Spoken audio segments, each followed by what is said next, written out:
Set കഴിഞ്ഞ് ഇനി നമുക്ക് ചെമ്മീനും ഉണ്ട്, പിന്നെ മട്ടൻ ഇരിപ്പുണ്ട്. ദീപാവലിയും കൂടിയല്ലേ അതാട്ടോ ഇത്ര. അയല ഞാൻ 2 പാട്ടാക്കിയിട്ടുണ്ട്.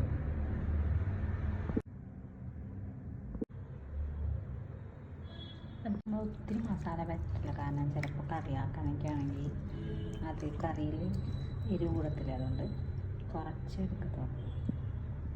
ഇത് ലെമൺ ജ്യൂസിൻ്റെ സീഡ് ഈ പാത്രത്തിൽ തന്നെ നമ്മൾ 2 വയ്ക്കുന്നത്. 2 ടൈംസ് വയ്ക്കാൻ പറ്റും. സ്പ്ലിറ്റ് ചെയ്ത്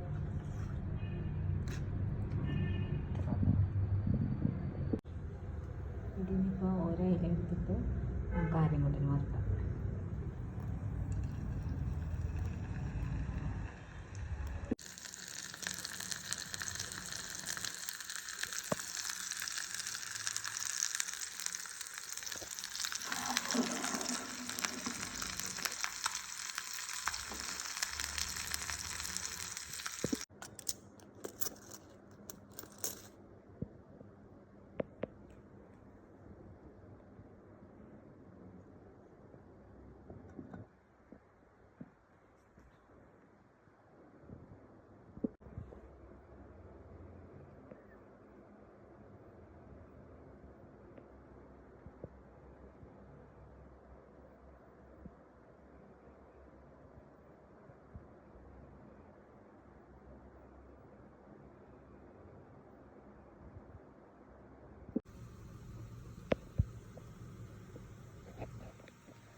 സവാള ഒരു ബ്രൗൺ കളർ ആകുമ്പോൾ നമുക്ക്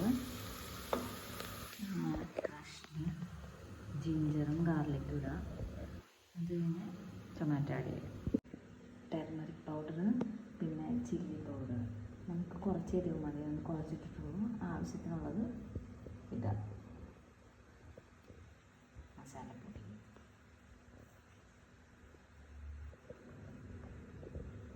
കുരുമുളക് പൗഡർ,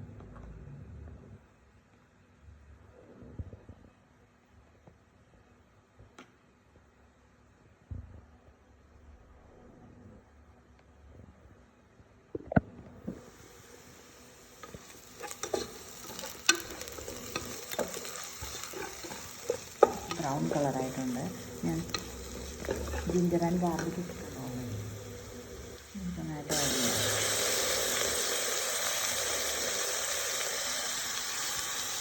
ബിഫോറ് നമുക്ക് ഇടുന്നതിന് മുമ്പ് നമുക്ക് വേണമെങ്കിൽ മസാല ഇടാം. മസാല ഒന്ന് കരിയണ്ടല്ലോ എന്ന് വിചാരിച്ചാൽ ഞാനിപ്പോൾ ഈ ടൊമാറ്റോ ആഡ് ചെയ്തിട്ട് മസാല ഇടാന്ന് വിചാരിച്ചത്.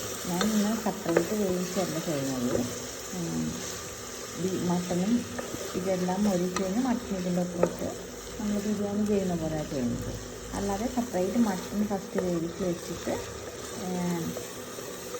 ഇതിങ്ങനെ മൊരിച്ച് അങ്ങനെ ചെയ്യാം. 2 ടൈപ്പ് ചെയ്യാം. ഇപ്പം ഞാനിന്ന് എല്ലാം കൂടി ഈസി വേയാണ് ചെയ്യുന്നത്.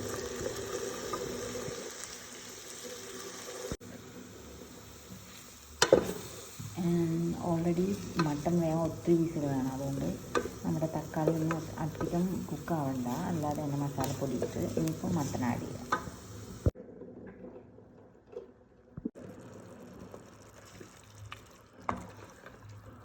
നന്നായിട്ട് മിക്സായിട്ട് നമുക്ക്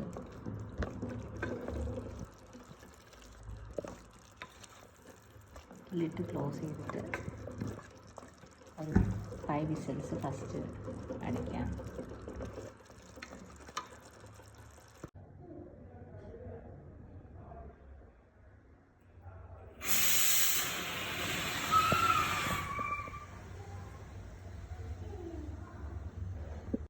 ഇത് നമ്മൾ ഉഴുന്ന് വെള്ളത്തിലിട്ടേക്കുക. ഞാൻ പച്ചരി വെള്ളത്തിൽ കിട്ടുന്നില്ല, കാരണം എൻ്റെ അടുത്ത് പൊടിയുണ്ട്. ഉഴുന്ന് അരച്ചിട്ട് അതിനകത്ത്, ഇതിപ്പോൾ 1 ഗ്ലാസ് ഉഴുന്ന, ഇതിനകത്ത് അയ്യോ പറഞ്ഞപ്പോഴാണ് ഓർത്തത് നമ്മുടെ ഉലുവ ഇട്ടിട്ടില്ല ഇതിനകത്ത്, ഉലുവയും കൂടി ഇടണം. എന്നിട്ട് 2 ഗ്ലാസ് അരിയും കൂടി ഇട്ട് മിക്സ് ചെയ്ത് പുളിപ്പിക്കാൻ വയ്ക്കും. നാളെ ആകുമ്പോൾ ദോശമാവ് റെഡി.